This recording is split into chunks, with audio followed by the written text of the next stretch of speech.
नमो भगवती वासुदेवाय। नमस्कार दोस्तों, आज के इस वीडियो में हम पुरुषोत्तम मास के महात्म्य के 8वें अध्याय के बारे में चर्चा करने वाले हैं। पुरुषोत्तम मास के महात्म्य को जो भी व्यक्ति पढ़ता है, सुनता है अथवा दूसरों से इस महात्म्य के बारे में चर्चा करता है, उस व्यक्ति को साक्षात भगवान श्री हरि का आशीर्वाद प्राप्त होता है। उस व्यक्ति के जीवन में कभी किसी भी प्रकार की कोई समस्या नहीं आती है। यदि कोई समस्या आती है तो भगवान श्री हरि स्वयं अपने हाथों को आगे बढ़ाकर व्यक्ति को उस भवसागर से पार लगाते हैं। आइए कथा के हम 8वें अध्याय का श्रवण करते हैं। सर्वप्रथम हम भगवान श्री गणेश का ध्यान करेंगे, उन्हें नमन करेंगे और उसके बाद कथा का प्रारंभ करेंगे। श्री वक्रतुंड महाकाय सूर्यकोटि समप्रभा निर्विघ्नं कुरु मे देव सर्वकार्येषु सर्वदा। ओम नमो भगवते वासुदेवाय।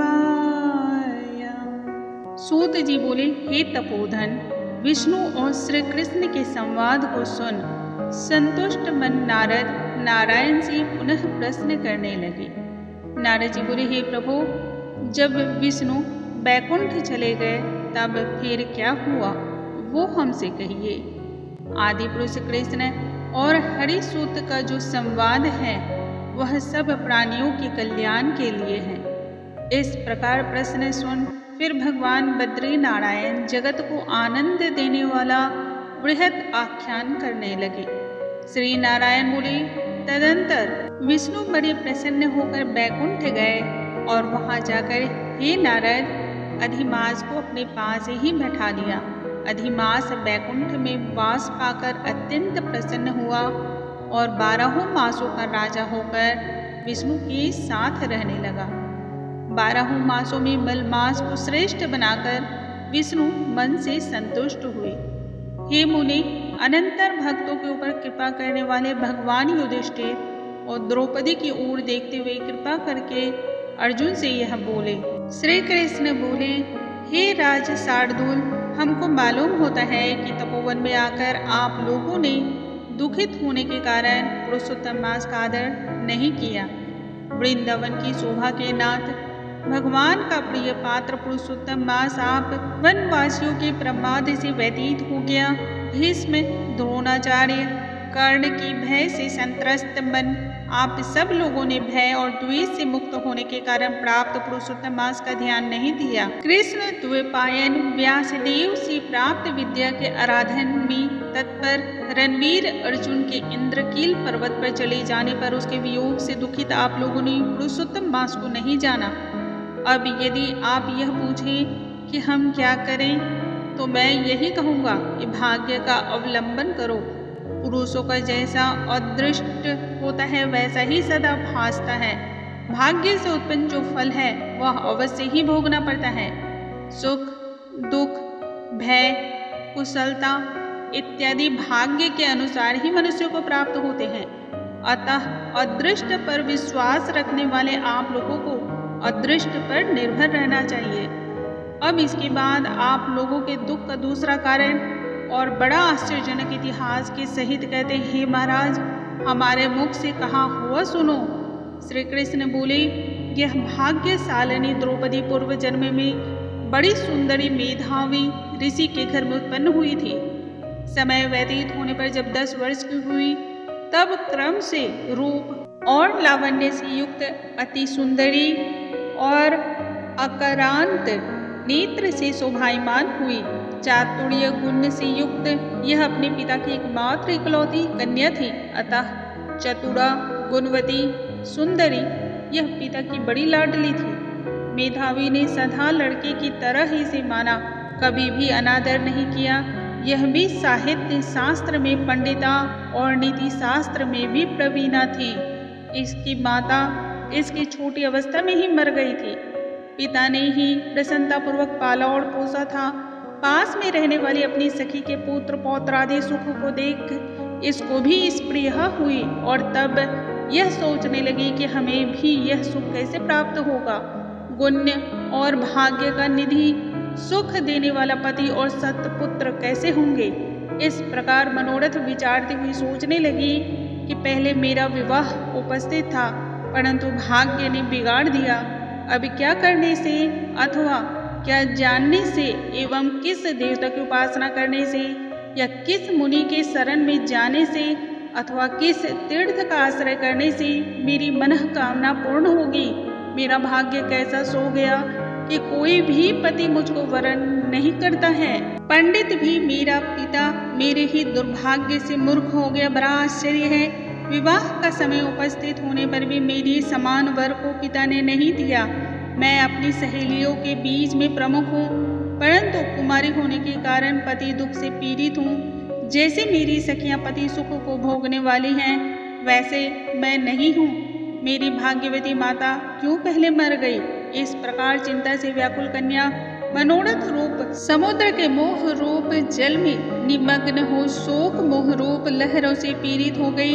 इसके पिता मेधावी ऋषि भी कन्यादान के लिए कन्या के समान वर ढूंढने हेतु देश विदेश भ्रमण करने के लिए निकले, परंतु कन्या के अनुरूप वर न मिलने से वे अपने मनोरथ में निराश हुए। कन्या के और अपने भाग्य से कन्यादान रूप संकल्प के पूर्ण न होने से देव योग के कारण बड़ा भारी दारुण ज्वर उन्हें हो आया।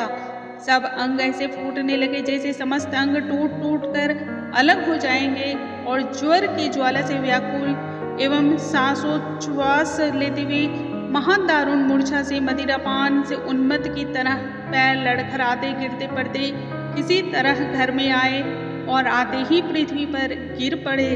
भय से विह्वल कन्या जब तक पिता को देखने आए तब तक कन्या को स्मरण करते हुए मेधावी मुनि मरणासन हो गए।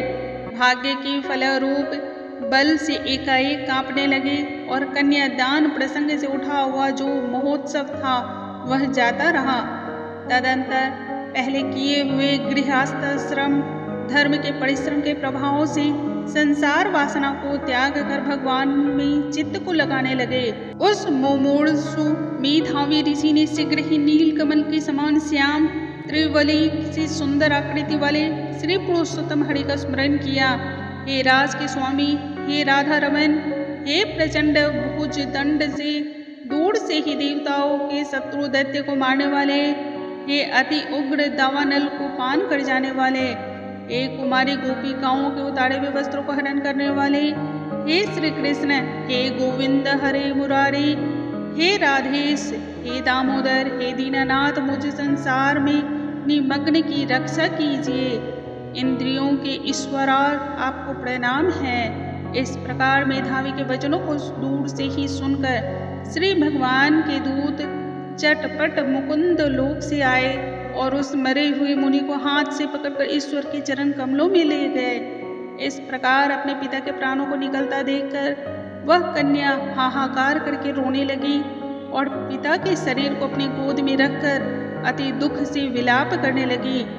चील्ह पक्षी की तरह बहुत देर तक विलाप करके अत्यंत दुख से विह्वल हुई और पिता को जीवित की तरह समझकर बोली।